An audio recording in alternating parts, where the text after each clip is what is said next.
الحمد للہ رب العالمین والصلاة والسلام علی رسولہ الامین وعلی آلہ واصحابہ اجمعین وبعد۔ محترم بھائیوں اور معزز خواتین، اسلامی تاریخ سے متعلق بات ہماری عثمان رضی اللہ تعالی عنہ کے دور خلافت کے تعلق سے چل رہی تھی، اور بات یہاں تک پہنچی تھی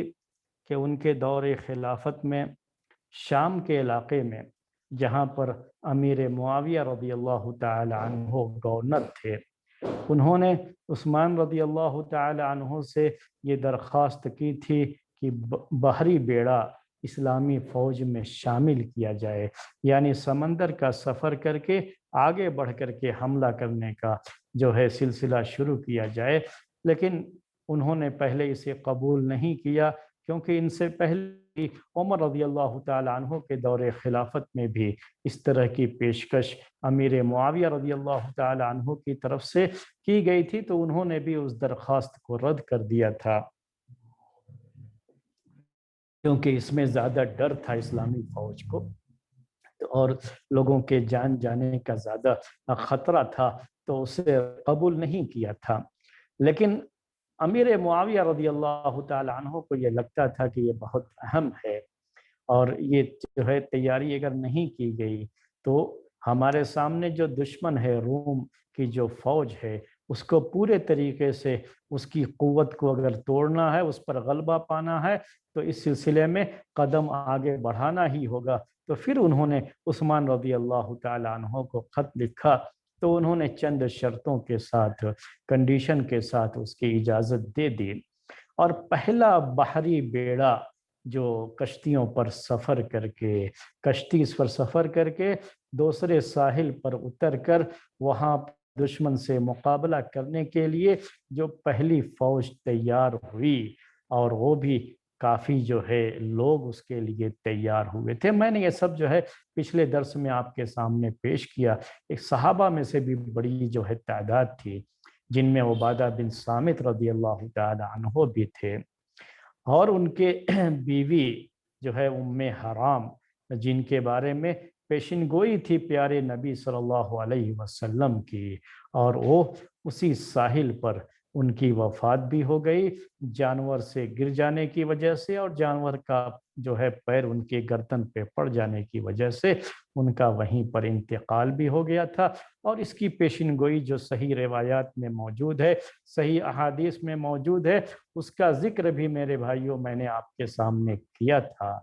اور اس طرح سے مسلمان پہنچے تھے قبرص کے علاقے میں۔ یہ جو پار کر کے، سمندر پار کر کے جس علاقے میں پہنچے تھے، وہ یہی علاقہ تھا۔ وہاں کے لوگوں نے تھوڑا بہت جو ہے مقابلہ کرنا چاہا، پھر اپنے قلعوں میں بند ہو گئے، اور آخر میں وہ لوگ صلح پر تیار ہو گئے۔ یہیں سے ہمارا درس ہے آج کا۔ تو یہ لوگ جو وہاں پر جو آبادی تھی، اصل میں یہ لوگ روم کے ماتحت ہی یہ لوگ جو ہے رہتے تھے یہ لوگ، اور اسی وجہ سے وہاں پر یہ لوگ، اور اس علاقے پر قبضہ ہونا بہت ضروری بھی تھا مسلمانوں کے لیے، تو وہاں پر پہنچ گئے۔ اور وہاں جب پہنچ گئے ہیں، اور وہاں کے لوگوں نے اپنے آپ کو قلعے میں بند کر لیا، اور مسلمانوں نے قلعے کو گھیر لیا، اس کا محاصرہ کر لیا، تو جلد ہی یہ لوگ صلح کے لیے تیار ہو گئے۔ اور جو ہے میں نے پہلے بھی آپ کی جو ہے سامنے یہ بات پیش کی ہے کہ جب کوئی صلح کے لیے تیار ہو جاتا تھا، تو یہ جو ہے اسلامی، چونکہ یہاں خون خرابہ کرنا یہ اسلامی فوج کا دستور نہیں رہا ہے، ان کا مقصد نہیں رہا ہے اسلام میں، تو یہ خالص امن و شانتی کو قائم کرنے کا ایک ذریعہ ہے۔ اللہ تبارک و تعالیٰ کے دین کی دعوت اور امن و سلامتی کے اس مذہب کو لوگوں تک پہنچانا، یہ اصل مقصد ہے۔ اور اس مقصد میں، اس راستے میں جو رکاوٹیں ہوتی ہیں، ان رکاوٹوں کو دور کرنا بہت ضروری ہوتا ہے۔ اور یہ قبرص کا ایک جزیرہ تھا جو کہ رومیوں کے لیے، رومی لوگ یہیں سے جو ہے یہیں سے آرام کر کے اسلامی جو ہے جو حکومتیں تھیں اور اسلام کے ماتحت جو حکومتیں تھیں ان کے اوپر وقتاً فوقتاً حملے کرنے کے لیے وہ لوگ یہیں سے تیار ہو کر کے جاتے تھے۔ اس لحاظ سے اس جزیرے کی بڑی اہمیت تھی اور اس پر قبضہ کرنا وقت کی بڑی ضرورت تھی، تو اس کے لیے اسلامی فوج نے یہ پیش قدمی کی اور قبرص کے علاقے میں جب پہنچے ہیں تو وہاں کے لوگوں نے کوئی مقابلہ تو نہیں کیا اسلامی فوج کے ساتھ، بلکہ اپنے آپ کو اپنے قلعے میں، جو وہاں قلعہ موجود تھا جس کا ذکر ہم پہلے بھی آپ کے سامنے کر چکے ہیں کہ ہر شہر میں قلعے بنائے جاتے تھے کہ جب کبھی دشمن فوج سے مقابلہ ہو اور اگر فوج پسپائی اختیار کرنے لگے، شکست ہونے لگے، ہارنے لگے، تو اسی قلعے میں آ کر کے بند ہو جاتی تھی اور قلعہ بڑا محفوظ بنایا جاتا تھا۔ اب ہمارے اس ملک میں بھی آپ نے بہت سارے قلعے دیکھے ہیں، اس سے ایک آپ کو اندازہ ہو سکتا ہے کہ کس طریقے سے ہر شہر میں قلعے بنائے جاتے رہے ہیں، تو بہت پہلے سے یہ چیزیں رہی ہیں۔ تو اس زمانے میں بھی ہر شہر میں قلعے ہوتے تھے، تو قبرص کے باشندے اور ان کی فوج بھی قلعے میں وہ سب گھس کر کے انہوں نے قلعے میں ہی جو ہے اپنے آپ کو محصور کر لیا، اور اس طرح سے اسلامی فوج کے لیے اب کوئی اور چارہ کار نہیں کہ وہ قلعے کو چاروں طرف سے گھیر لے۔ جب قلعے کا محاصرہ کر لیا تو چند گھنٹے ہی گزرے تو انہوں نے لوگوں نے صلح کا مطالبہ کر لیا۔ انہوں نے کہا اسلامی فوج سے کہ ہم صلح کرنا چاہتے ہیں۔ صلح کرنے میں ان کی اپنی ایک کنڈیشن تھی اور اسلامی فوج نے بھی اپنے کنڈیشن رکھے، اور ان شرطوں کے ساتھ، ان کنڈیشنوں کے ساتھ جو ہے یہ صلح جو ہے تمام ہوئی، یعنی یہ صلح جو ہے وہاں پر جو ہے صلح کا یہ معاملہ ہوا۔ ان کی طرف سے جو شرط تھی وہ صرف اتنی تھی کہ کوئی ایسی شرط اسلامی فوج نہ لگائے ان کے ساتھ کہ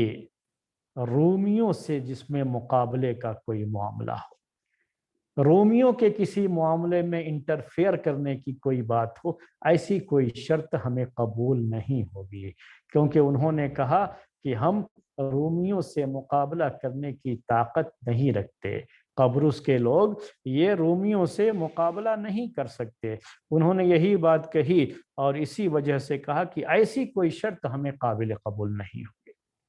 مسلمانوں کی طرف سے جو شرط تھی وہ یہ ہے کہ یہ مسلمان وہاں پہ رہے، جو ہے جو یہ جزیرہ ہے، یہ جزیرہ انہی کو دے دیا جائے گا، جو وہاں کے لوگ رہنے والے لوگ ہیں انہی کے پاس یہ رہے گا، لیکن یہ ضروری ہوگا کہ جو اس جزیرے میں لوگ رہیں گے وہ مسلمانوں کو دشمن اگر آتے ہیں، ان کی کوئی بھی جو ہے، یعنی یہ رومی فوج یہی جو ہے اصل دشمن، دو طاقتیں تھیں کسریٰ اور قیصر کی، شام کا جو یہ ایریا تھا یہاں قیصر کا پورا دبدبہ تھا، تو اسی کے تعلق سے یہ کہ رومی فوج کی کوئی بھی نقل و حرکت جو اس جو ہے علاقے میں یا اسلامی جو علاقے ہیں ان کی طرف کوئی بھی ایسا معاملہ ہوگا تو انہیں بتانا پڑے گا پہلے ہی اسلامی فوج کو کہ رومی ایسا کچھ کرنا چاہتے ہیں۔ اسی طرح سے ایک کنڈیشن یہ بھی رکھی کہ جیسا کہ آپ جانتے ہیں جزیہ دینا پڑتا ہے ایسے موقع پر، تو جزیہ بھی اس سلسلے میں متعین کر دیا گیا تھا کہ یہ جزیہ آپ کو دینا ہوگا، اور یہ جزیہ جو ان کی طرف سے ایک طرح کا یہ ٹیکس ہوتا تھا اس زمانے میں، یہ ان کے جان مال کی حفاظت کی ذمہ داری اسلامی فوج کی ہو جاتی تھی، تو اسی ذمہ داری کے عوض میں ان سے ایک جو ہے فدیہ لیا جاتا تھا جس کو جزیہ کہا جاتا تھا، ان کی طرف سے ٹیکس لیا جاتا تھا جس کو جو ہے جزیہ کہا جاتا تھا۔ چوتھی بات یہ تھی کہ اب یہاں سے مسلمانوں کے لیے دشمن کے علاقے میں جانے کا یہ ایک راستہ ہوگا، ہم یہیں سے آئیں گے اور دشمن کے علاقے تک ہمارا پہنچنا یہیں سے ہوگا، تو اس بات کو ان کو تسلیم کرنا ہوگا کہ یہ ہمارے لیے ایک راستہ ہے جس سے ہم آگے کی طرف جو ہے بڑھیں گے۔ اور یہ بھی کہا کہ رومیوں کا کبھی ساتھ نہیں دیں گے، رومی جو مسلمانوں کے خلاف حملہ آور ہوں گے، ان کے اوپر حملہ کریں تو کبھی یہ لوگ ان کا ساتھ نہیں دیں گے۔ تو یہ سب جو ہے باتیں جو ہے صلح میں رکھی گئیں، اور ان سب جو ہے شرطوں پر صلح جو ہے عمل میں آ گئی۔ جب یہ صلح مکمل ہو گئی تو وہاں سے پھر مسلمان اسلامی فوج شام کے علاقے میں واپس آ گئی، اور وہاں پر جو ہے یہ لوگ جو قبرص ایریا تھا، اب یہ لوگ جزیہ دیتے تھے مسلمانوں کو، اور اس طریقے سے یہ پورا علاقہ اسلامی حکومت کے ماتحت ہو گیا تھا۔ یہاں ایک بہت مشہور جو ہے قائد رہے مسلمانوں کے، عبداللہ بن قیس، اور اسلامی فوج کے یہ اہم قائد وہاں کے شمار کیے گئے۔ ان کا بڑا اہم کردار بھی تھا۔ بعد میں عبداللہ بن قیس کو دھوکے سے جو ہے قتل کر دیا گیا تھا اس علاقے میں، یہ چیز بھی جو ہے وہاں پر ہوئی تھی۔ اس کے بعد یہ جو قبرص کے لوگ تھے، صلح تو کر لیا تھا انہوں نے، لیکن بہرحال وہ رومیوں کے علاقے سے چونکہ قریب ہیں یہ لوگ، اور رومیوں کا وہاں پر کافی غلبہ رہا تھا پہلے،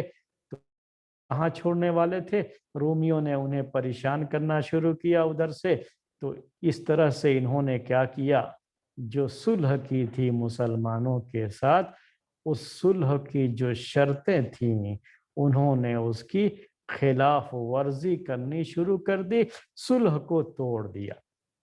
صلح کا جو ایگریمنٹ تھا، معاہدہ تھا، اسے توڑ دیا انہوں نے، اور اس کو توڑنا شروع کر دیا۔ اور جب یہ ساری چیزیں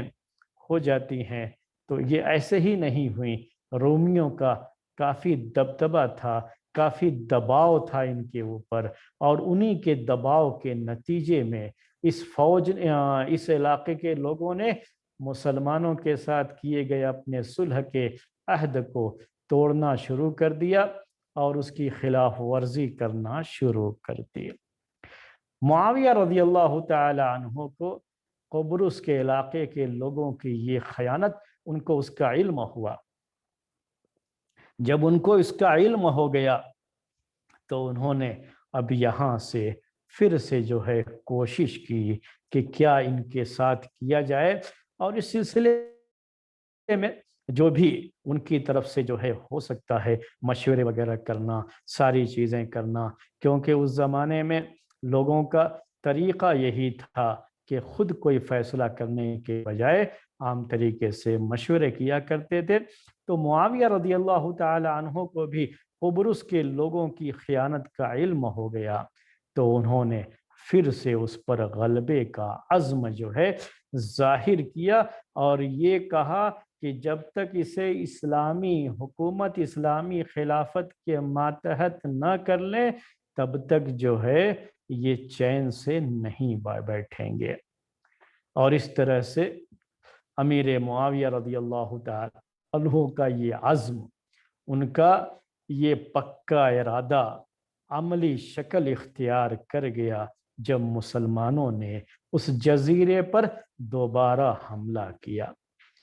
گئے وہاں پر حملہ کیا، اور حملہ کر کے ان لوگوں کو بندھک بنایا، قیدی بنایا، جو قیدی جو لوگ لڑ رہے تھے اور جو ہے شکست کھا گئے، ہار گئے، انہیں قیدی بنایا، اور ان کے مال جو کچھ بھی تھا وہ سب کی سب جو ہے مال غنیمت بنا۔ معاویہ رضی اللہ تعالی عنہ نے ایک طرف سے ان کے اوپر حملہ کیا تھا، اور دوسری طرف سے عبداللہ ابن سعد نے، اور اس طرح سے اتنا شدید یہ حملہ کیا گیا تھا کہ دشمن کے پاؤں فوراً ہی اکھڑ گئے، جیسا کہ میں نے آپ سے کہا، یہ شکست کھا گئے، اور قیدی بہت سارے لوگ قیدی بنے، اور بہت زیادہ مال، کیونکہ یہ جو ہے مالدار علاقے تھے اس زمانے کے، اور بہت مالدار جزیرہ تھا، وہاں دولت کی فراوانی تھی، تو اس علاقے پر قبضہ ہوا، تو یہ سب کی سب مال غنیمت کی شکل میں اور جو ہے اسلامی فوج کے ہاتھ لگا، اور اسلامی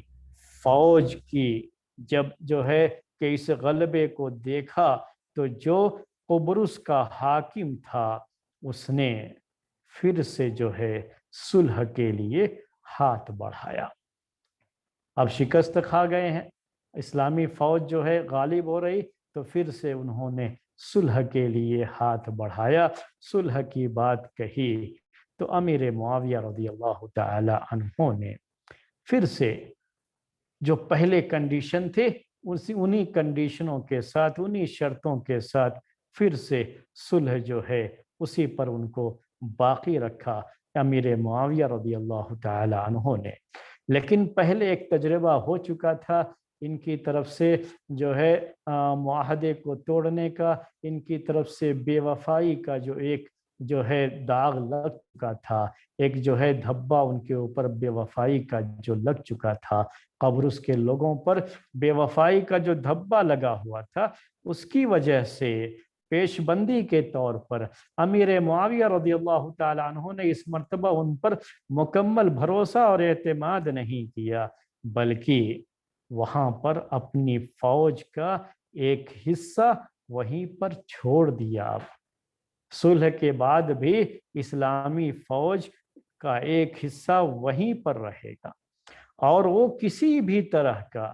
کوئی بھی جو ہے مسئلہ وہاں پر ہو تو وہ کنٹرول کرے گا۔ اگر رومی لوگ یہاں آئیں گے تو یہ فوج ان سے مقابلہ کرے گی۔ تقریباً 12,000 فوجیوں کی ایک جماعت امیر معاویہ رضی اللہ تعالی عنہ نے وہاں پر چھوڑ دی، اور اس طریقے سے وہ امیر معاویہ رضی اللہ تعالی عنہ نے وہاں پر شہر بھی بسایا، مسجد بھی بنوا دی، اور ان کے جو فوجی وہاں پر رہیں گے ان کے لیے بیت المال سے ان کی تنخواہ بھی، جسے اس زمانے میں رزق کہا جاتا تھا، آج کل ہم سیلری کہہ لیتے ہیں، تو وہ رزق جو ہے بیت المال سے ان فوجیوں کے لیے جاری بھی کر دیا تھا امیر معاویہ رضی اللہ تعالی عنہ نے۔ یہ ساری چیزیں ہوئیں، اور اس طریقے سے یہ جزیرہ قبرص یہ اب بڑا پرسکون علاقہ ہو گیا۔ اسلامی فوج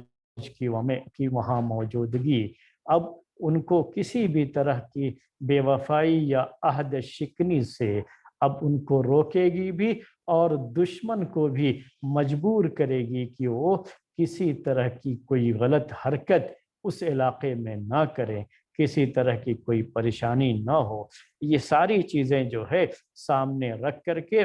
اسلامی فوج نے یہ سب کچھ جو ہے وہاں پر کیا، اور وہ علاقہ پورا کے پورا امن و شانتی کا گہوارہ بن گیا۔ اس طریقے سے وہاں بعد میں اور کوئی ایسی چیز جو ہے نہیں ہوئی۔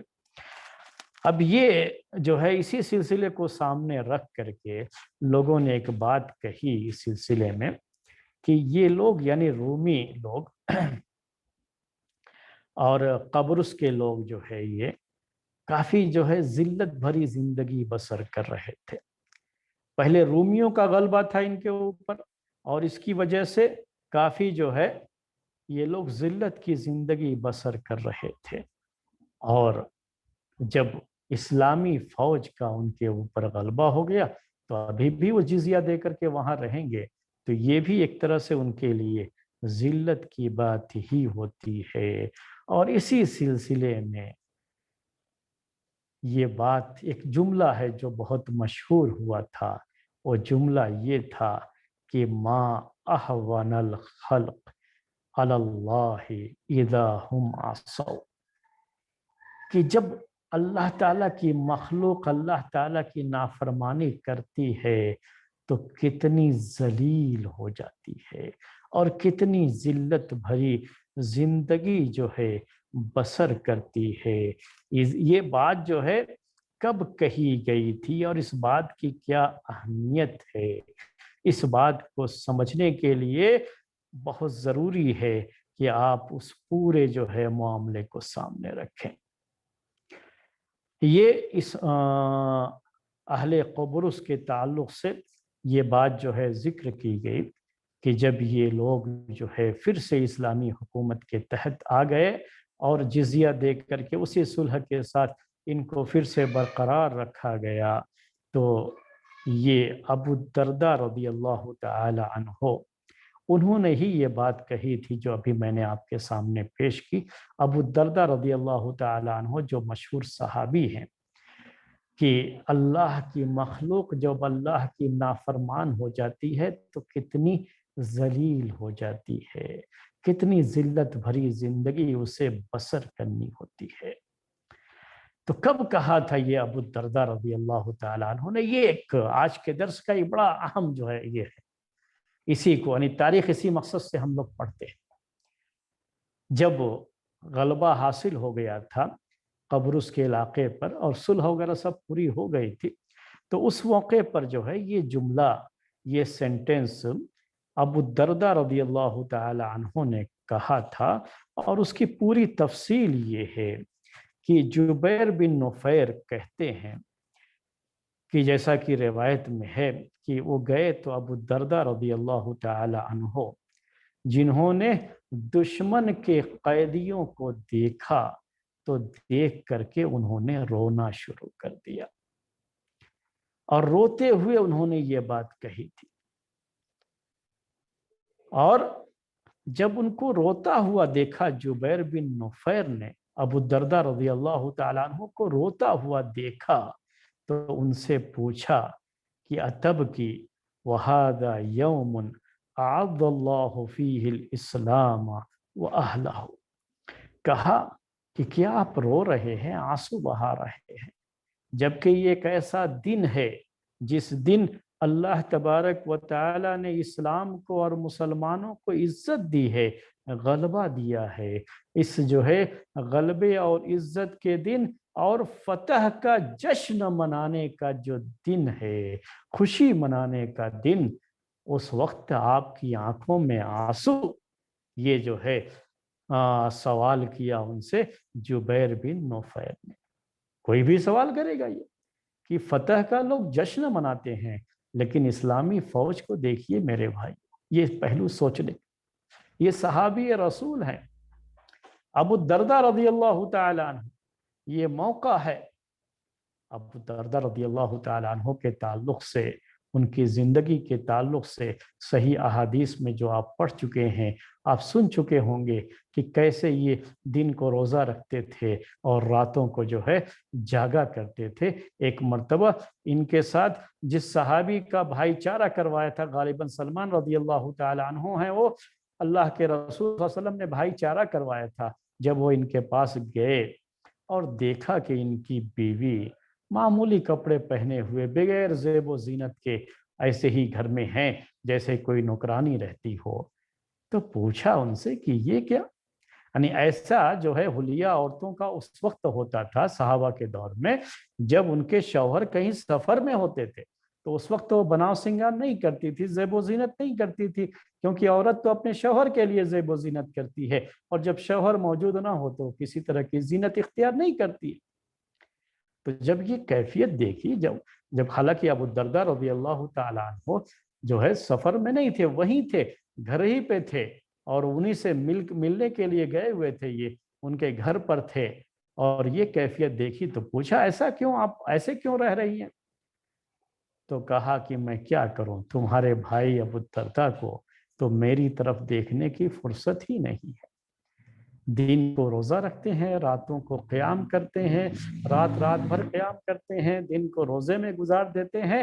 میری طرف جب توجہ ہی نہیں ہے تو کس کے لیے میں بنوں گی، سنوروں گی، اور کس کے لیے میں زینت اختیار کروں گی؟ یہ ام درداء رضی اللہ تعالی عنہا نے کہا۔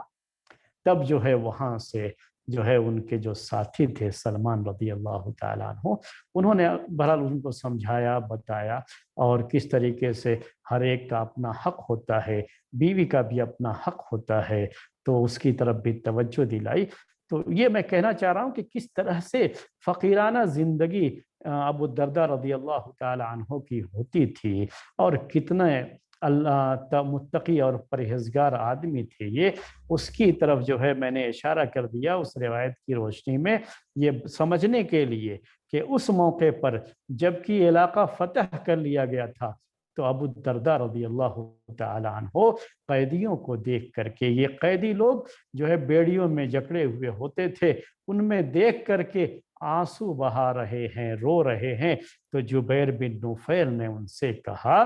کہ ھذا یوم اعز اللہ فیہ الاسلام والمسلمین اتبکی فی ھذا اليوم، یعنی اس دن آپ آنسو بہا رہے ہیں جس دن کی اللہ تعالیٰ نے اسلام کو اور اہل اسلام کو غلبہ نصیب فرمایا ہے۔ تو کیا کہا انہوں نے؟ روتے ہوئے کہا ما احون الخلق علی اللہ اذا هم عصوا، کہ اللہ کے بندے جب اللہ کے نافرمان ہو جاتے ہیں تو اللہ تعالیٰ انہیں کتنا ذلیل کر دیتا ہے۔ اللہ تعالیٰ کے یہاں ان کی قیمت، قدر و قیمت کتنی کم ہو جاتی ہے، کتنی ہلکی ہو جاتی ہے۔ یہ اگر نظارہ کرنا ہے تو ان قیدیوں کو دیکھ لیں۔ یہ قیدی، یہ مشرکین جو مشرک ہیں، جو اللہ تبارک و تعالیٰ کے نافرمان ہیں، اللہ تعالیٰ کی نافرمانی ہی کی وجہ سے دیکھیے یہ اللہ تعالیٰ نے ان کو کتنا ہلکا کر دیا ہے، اور کس طریقے سے یہ اس ذلت کی زندگی میں مبتلا ہیں۔ کس وجہ سے؟ اللہ کے نافرمان بن کر کے۔ کیا کہا؟ فانظر الی ہؤلاء القوم بینما هم ظاہرون قاہرون لمن ناواہم فلما ترکوا امر اللہ عز وجل وعصوہ صاروا الی ما تری، کہا کہ دیکھو یہ ان کی طرف دیکھو، یہ ایک امت تھی جنہیں بڑا غلبہ حاصل تھا، بڑی قوت تھی ان کے پاس، بڑی طاقت تھی، لیکن انہوں نے اللہ کے حکم کو ضائع کر دیا اور اللہ کے نافرمان ہوئے۔ اللہ کے نافرمان ہونے کی وجہ سے آج ان کا انجام کیا ہوا ہے، دیکھو ان کو۔ تو یہ چیزیں کیا ہے؟ عبرت کی ہوتی ہیں، نصیحت کی ہوتی ہیں۔ میرے بھائیوں، جو ابو الدرداء رضی اللہ تعالی عنہ کی زبان سے اس وقت نکلا ہے، اگر آپ غور کریں تو حقیقت میں یہ وہ تصویر ہے، سچی تصویر ہے جو صحابہ اور قرن اول پہلی صدی کے مسلمانوں کی سوچ کو اور وہ جو ہے ان کے جو ہے طریقہ فکر کو ہمارے سامنے اجاگر کرتی ہے، ہمارے سامنے واضح کرتی ہے کہ کس طریقے سے ان کی سوچ ہوتی تھی۔ ایسے موقع پر بجائے جشن منانے کے وہ کس طریقے سے آنسو بہا رہے ہیں، اللہ کا شکر ادا کر رہے ہیں اور حالات سے نصیحت حاصل کر رہے ہیں کہ اگر اس قوم کا یہ برا حال ہوا ہے تو صرف اللہ تعالیٰ کی نافرمانی کی وجہ سے ہوا ہے۔ تو جب یہ پہلو ہو سامنے تو کیا ہوتا ہے کہ آدمی یہ سوچے کہ اگر ہم بھی اللہ تعالیٰ کے نافرمان ہوئے تو ہمارا بھی یہی حال ہوگا، اللہ تعالیٰ کے یہاں ہمارا بھی کوئی وزن نہیں ہوگا۔ یہ قوت اور طاقت ملتی ہے تو کس سے ملتی ہے؟ اللہ تعالیٰ کی اطاعت اور فرما برداری سے ملتی ہے۔ اور اگر کوئی شخص اللہ تعالیٰ کی اطاعت اور فرما برداری چھوڑ دیتا ہے تو کس طرح کی ذلت کا سامنا ہوتا ہے، وہ جو ہے آپ سامنے جو ہے اس کا نظارہ کر سکتے ہیں۔ اور عبرت کا یہ پہلو، نصیحت کا یہ پہلو وہ ابو الدرداء رضی اللہ تعالی عنہ نے لوگوں کے سامنے پیش کیا۔ ایسے لوگ جب رہتے ہیں نا ساتھ میں، تبھی جا کر کے جو ہے پوری قوم صلاح اور تقوی والی ہوتی ہے۔ میرے بھائی، آج ہم مسلمانوں کا جو حال ہے پوری دنیا میں، ہر ملک میں، وہ کہیں نہ کہیں اسی چیز کے جو ہے اس پہلو کو ہمیں جو ہے سامنے رکھنا چاہیے۔ سب اللہ کے نافرمان ہیں، اور جو اللہ کے نافرمان ہوتے ہیں اللہ تعالیٰ انہیں ایسے ہی ذلیل کرتا ہے۔ اتنی بڑی آبادی، مسلم آبادی پوری دنیا کی لے کر کے، دنیا کی سب سے بڑی آبادی میں دوسری بڑی آبادی مسلمانوں کی ہے، اور جتنے بھی سورسز ہیں مال کے تعلق سے،